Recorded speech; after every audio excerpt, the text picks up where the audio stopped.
You guys, what is going on, and welcome back to the channel. Today we're covering a really good topic that I have been excited about. A couple videos ago we made a video covering OTS tunes. If you haven't seen that one, I'll link it like right up there. I highly suggest watching that one before going into this one. But in this video we're going to be talking about Protunes. Thank you, my man. So we are going to be talking about Protunes. Now, what exactly is a Protune? It's when a professional tuner goes in and they create a specific map or profile for your car based off of the modifications that you have done to it, which is going to adjust a lot of different parameters with the engine, such as air-fuel ratio, boost, and timing. And a lot more goes into it than just that. But outside of that, we're also going to talk about the different types of Protunes that you can get, how do you pick a Protuner, and a lot of good stuff. So with that, let's get into it.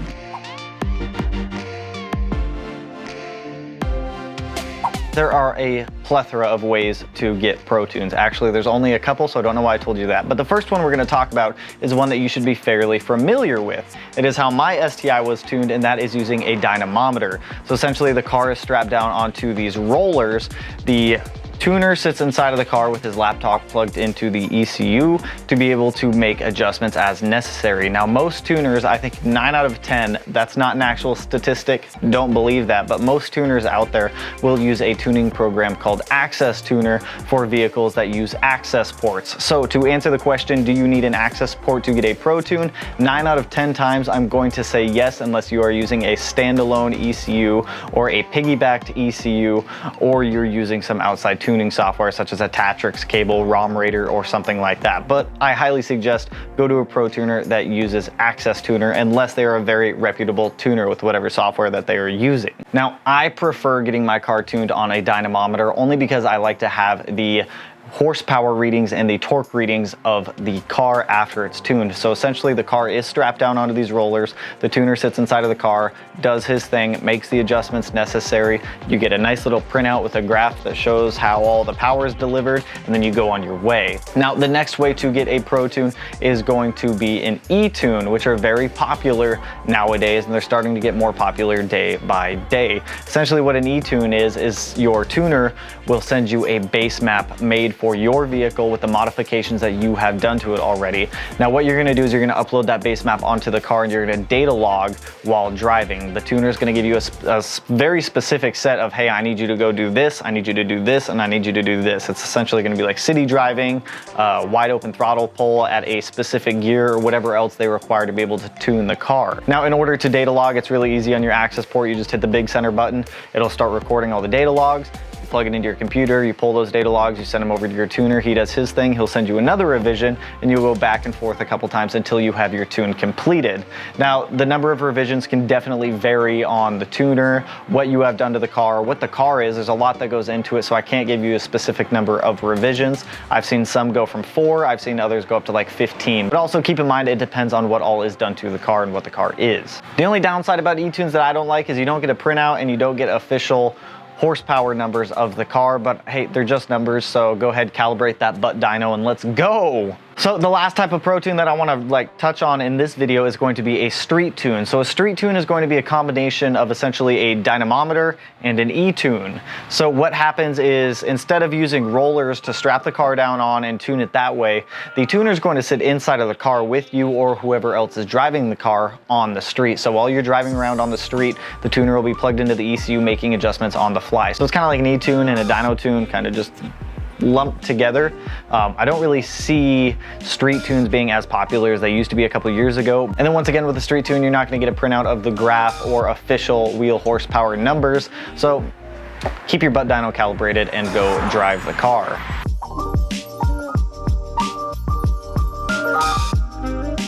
All right, so you have decided that you want to get a Protune. That's so exciting. Let's go Protune the car. Let's go make some power. Let's go throw some numbers down.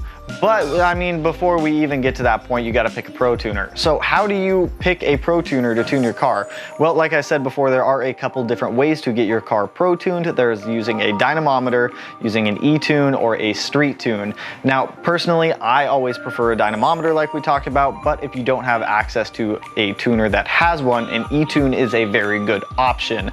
Now, when it comes to picking a tuner, the first thing you got to do is find someone who specializes in your engine.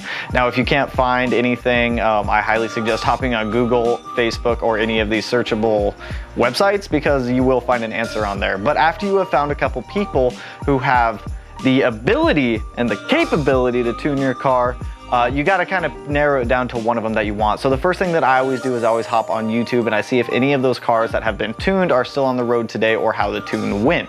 Now, it's never a bad idea if you can find the owners on Facebook to ask them a couple questions about how their experience may have been and things like that. But one thing that I also want to touch on is reviews of tuners. Keep in mind, with a huge grain of salt when it comes to reviews on tuners, that not everything is going to be 100% accurate. Now, I know tuners out there will always disclose that if you want to push your car past the limit that it is comfortable with, that the liability is 100% going to be on you if something happens to the engine. It's not the tuner's fault. They clearly warned you that if you want to push 25 PSI on your stock turbo, that it's not going to have a good time and it's not going to last more than a week, and it blows up. You can't really blame the tuner on that one. So if you are looking at reviews, take it with a grain of salt whenever it comes to that stuff.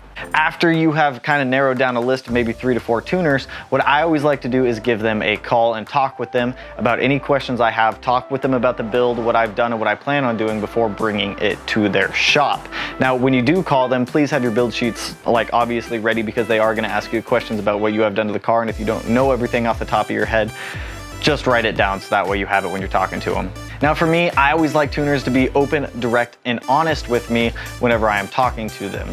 Now, sometimes you are going to talk to some tuners who are going to say, hey, I really highly suggest that you buy this part. Hey, I suggest you take that part off and you use this part. This is not always the tuner trying to upsell you on parts. Most tuners are not going to try to upsell you on parts. They want the car to be able to be tunable to a point that it is going to run optimally and it is going to be happy after the ProTune. And that way you're happy after the ProTune too, so nothing is going to happen to your car. So if they're suggesting parts, don't get upset with them, don't get mad at them. They're merely trying to help you have a better build, so that way it is more tunable, it's going to be happier when being tuned, and when it comes off of the rollers or off of the access port. I don't have a real good analogy for an e-tune when an e-tune's done, but take your tuner's advice when you are talking to them. You'll develop a trust relationship with your tuner after you've gone to them a couple times, after you've talked to them a couple times, because I promise you they do know what they're talking about, or else they wouldn't be tuning the car that you're going to them for.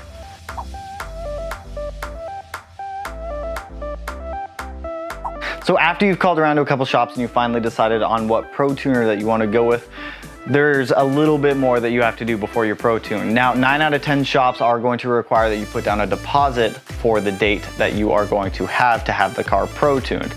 Now, it's not them just trying to swindle money out of you, I promise. They're just trying to make sure that the spot is reserved. That way you don't make an appointment, you don't show up, because those dyno tuning sessions can get a little expensive. We'll touch on price too, don't worry about that. Now, when you are scheduling your tune date, keep in mind that some shops are extremely busy and sometimes your tune can be 1 to 2 months out. And if you're getting parts in that you need to have installed on the car, or that you are installing on the car, keep in mind that you need to allocate the proper amount of time to be able to get the parts installed, go to your ProTuner and get it tuned. You don't want to set your tune date for 2 weeks from now. You get your parts in 10 days, and then you've got 4 days to try to get the parts installed and all problems worked out. Because let's be honest, whenever we go to install parts on cars, it's never perfect the first time. We always make mistakes. It's totally normal, it happens. But make sure you are allocating the proper amount of time to be able to get the parts on the car and then get it ProTuned.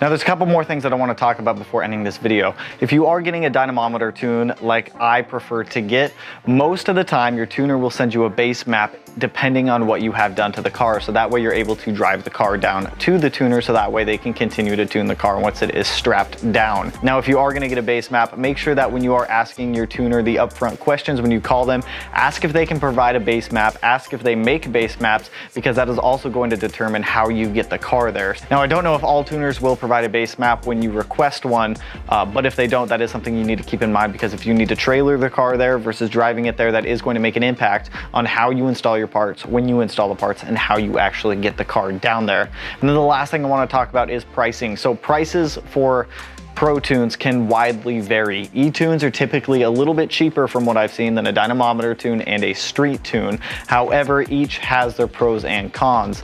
If you are wanting to get a dynamometer tune, like I said, you get that nice printout. You can see the graph of how all the power is delivered, and that is typically going to run you a little bit more because you are not only paying for the tuner's time, but you're also paying for the equipment being used for the tune. So for all of the past Pro Tunes that I've had, I typically spend anywhere between $500 and $1,100, somewhere in that price range, depending on how many tunes I'm getting. Is it a gasoline tune versus E85 tune? There's a lot of factors that are gonna change how much your tune actually costs you. Now for E-tunes are a little bit cheaper from what I've seen. I've seen the price range anywhere from about $350 up to about $850, depending on the tuner, the car, and what is all done to it, as well as the ECU parameters of the car. Street tuning, I have no idea how much street tuning costs. I'm gonna kind of mix together dynamometer tuning and e-tuning for that one, and I'm not even gonna guess. I'm not even gonna tell you guys a number on that one. Now, if you are in the Pacific Northwest area, because I know some of you guys are gonna ask for my suggestions, a couple Pro tuners that use dynamometers that I highly suggest are going to be PRE, English Racing, Surgeline Tuning, and Intech Racing. If you are looking for an e-tune, I know Bren Tuning and Ambot Tuning are both very good options for the WRX and the STI community. But that is what I have for you guys on this one. Like I said, hopefully this helps you guys out and answers some of those questions you guys had about Pro Tunes. So if the video did help you, go ahead, hit that like button and turn it blue, like the bottom of the hood on the Subaru. And if you're not already subscribed to the channel, hit your boy up, because we got a lot of good stuff coming, like EG33 swapping the STI and turbocharging the BRZ. Why would you want to miss that? You don't want to miss that. So go ahead, hit that subscribe button right up there in my top right, your left corner. Today, tonight, this evening, tomorrow, wherever you are in the world, I have no idea. But with that though, I will catch you guys in the next one. Peace out, homies.